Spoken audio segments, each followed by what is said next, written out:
அனைவருக்கும் இனிய இதயம் கனிந்த வாழ்த்துக்களை தெரிவித்துக் கொள்கின்றேன்.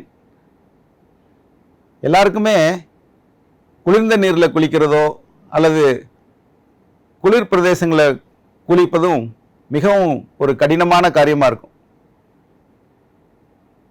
அதே நேரத்தில் வெதுவெதுப்பான நீரில் குளிப்பது மிகவும் ஒரு மகிழ்ச்சியான காரியமாக இருக்கும். எல்லாருமே வெதுவெதுப்பான நீரில் குளிக்கிறது தான் நம்ம ரொம்ப விரும்புவோம்.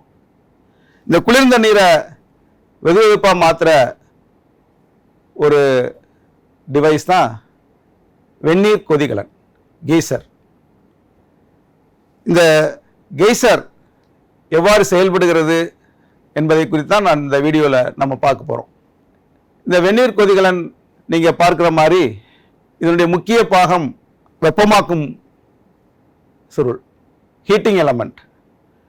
இந்த ஹீட்டிங் எலமெண்ட் தான் கொடுக்கக்கூடிய மின்னாற்றலை வெப்ப ஆற்றலாக மாற்றக்கூடிய ஒரு முக்கியமான பாகம். அடுத்ததாக நாம் பார்க்கிறது தெர்மோஸ்டட். தெர்மோஸ்டட் இந்த கருவியை தானாக இயக்கவும் இதை தானாக அணைக்கவும் இது பயன்படுகிறது. மூன்றாவது நாம் பார்க்கின்றோம் பிளம்பிங் பாகங்கள். இந்த பிளம்பிங் பாகங்கள் நீரை உள்ளே ஏற்றுவதற்கும் குளிர்ந்த நீரை உள்ளேற்றுவதற்கும் சூடான நீரை வெளியேற்றுவதற்கும் இந்த பிளம்பிங் பாகங்கள் பயன்படுகிறது. இதனுடைய முக்கிய பாகங்கள் முதலாவது இந்த வெப்பமாக்கும் சுருள். இந்த வெப்பமாக்கும் சுருள் ஹீட்டிங் எலமெண்ட் இது நிக்ரோமினால் செய்யப்பட்டது. நிக்ரோம் என்பது ஒரு உலோக கலவையாகும். இந்த நிக்ரோம் மிக அதிக மின்தடையன் கொண்டது, எளிதில் சூடாகக்கூடியது. இது எளிதில் உருகாது, இதனுடைய உருகுநிலை மிக அதிகம். அதே போன்று இது எளிதில் ஆக்சிஜனேற்றம் அடையாது. ஆகவேதான் இங்கு நாம் நிக்ரோம் உலோக கலவினால் செய்யப்பட்ட ஒரு வெப்பமாக்கும் சுருளை நாம் பயன்படுத்துகிறோம். இரண்டாவது தெர்மோஸ்டட். இந்த தெர்மோஸ்டட் என்பது ஒரு தானியங்கி வெப்ப சாவியாக இங்கு செயல்படுகிறது. தானியங்கி வெப்ப சாவி என்பது தானாகவே மின்சுற்றை ஆன் செய்யவும் தானாகவே மின்சுற்றை அணைக்கவும் இது பயன்படுகிறது.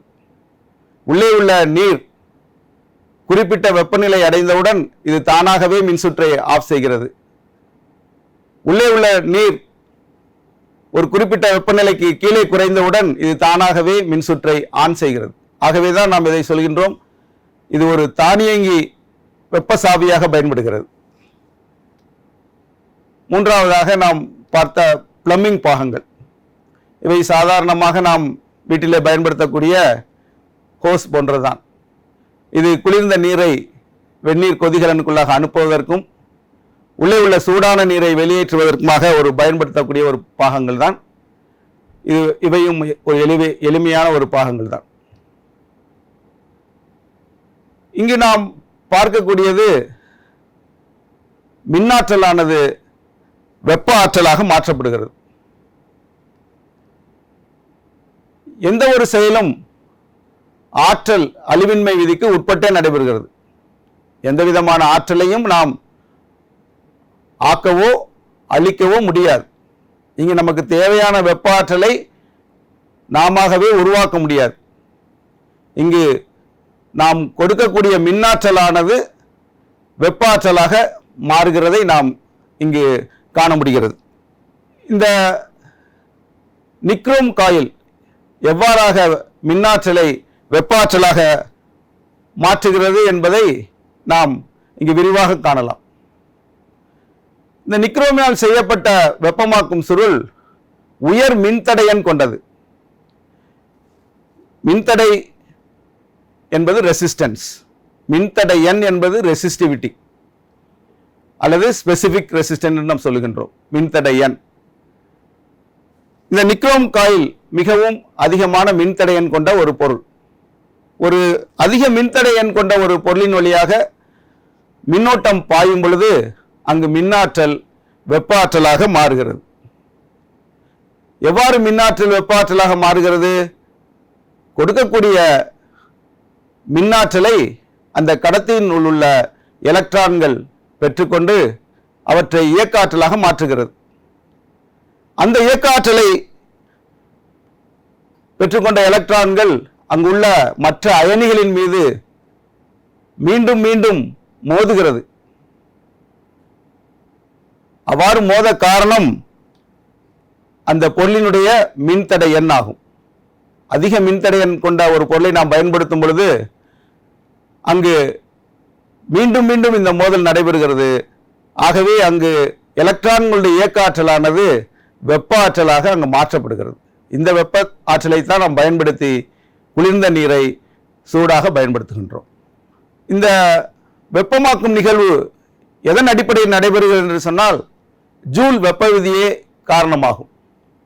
Joules law of heating. Joule வெப்ப விதி என்பது H = I²RT. இங்கு H என்பது அந்த மின்தடையில் உருவாகக்கூடிய வெப்பத்தின் அளவை குறிப்பிடுகிறது. இந்த உருவாகக்கூடிய வெப்பத்தின் அளவானது மின்னோட்டத்தின் இருமடிக்கு நேர்த்தகவில் இருக்கிறது. மின்னோட்டத்தை நாம் அதிகரிக்க அதிகரிக்க அங்கு உருவாகும் வெப்பத்தின் அளவும் அதிகரிக்கும். இரண்டாவது, உருவாகக்கூடிய அந்த வெப்பமானது மின்தடைக்கு நேர்த்தகவில் இருக்கிறது. மின்தடை அதிகரிக்க அதிகரிக்க உருவாகக்கூடிய வெப்பத்தின் அளவும் அதிகரிக்கும். ஆகவேதான் நாம் இங்கே அதிக மின்தடையன் கொண்ட நிக்ரோமை நாம் பயன்படுத்துகின்றோம். மூன்றாவது, உருவாகக்கூடிய வெப்பமானது காலத்திற்கு நேர்த்தகவு. அதிகமான நேரம் மின்னாற்றல் பாயும் பொழுது அங்கு அதிகமான வெப்பம் உருவாவதை நாம் பார்க்கலாம். எனவே இந்த ஜூல் வெப்ப விதியானது இந்த 3 காரணங்களை உள்ளடக்கியது. நாம் மின்னோட்டத்தை மாற்றுவது மிக கடினம். நம்முடைய வீட்டிற்கு வருகின்ற மின்னோட்டத்தை தான் பயன்படுத்த முடியும். ஆனால் இந்த மின்தடை என்பதை நாம் என்ன செய்யலாம், செலக்ட் பண்ணிக்கொள்ளலாம். ஆகவேதான் நாம் அதிக மின்தடையன் கொண்ட நிக்ரோமை இந்த இடத்துல நாம் பயன்படுத்துகின்றோம். இந்த ஜூல் வெப்ப விதியின் அடிப்படையிலேயே இந்த வெப்ப கொதிநீர் கலன் செயல்படுகிறது. ஜூலின் வெப்ப விதியின் அடிப்படையில் செயல்படக்கூடிய இன்னும் அநேக பயன்பாடுகள் உள்ளன. எலக்ட்ரிக் பல்ப், மின்சார பல்ப், ஃபியூஸ் மற்றும் வெப்ப சூடேற்றி, இவை போன்றவை இதே ஜூலின் வெப்ப விதியின் அடிப்படையிலேயே நடைபெறுகிறது. ஒரே ஒரு வித்தியாசம், ஒவ்வொரு பொருளிலும் பயன்படுத்தக்கூடிய வெப்பமாக்கும் சுருள் வெவ்வேறு பொருட்களினால் ஆனது. எடுத்துக்காட்டாக நாம் மின்சார பல்பை எடுத்துக்கொண்டால் அங்கு வெப்பமாக்கும் சுருளாக டங்ஸ்டனை பயன்படுத்துகின்றோம். அங்கு நிக்ரோமை நாம் பயன்படுத்த முடியாது, அங்கு டங்ஸ்டனை பயன்படுத்துகின்றோம்.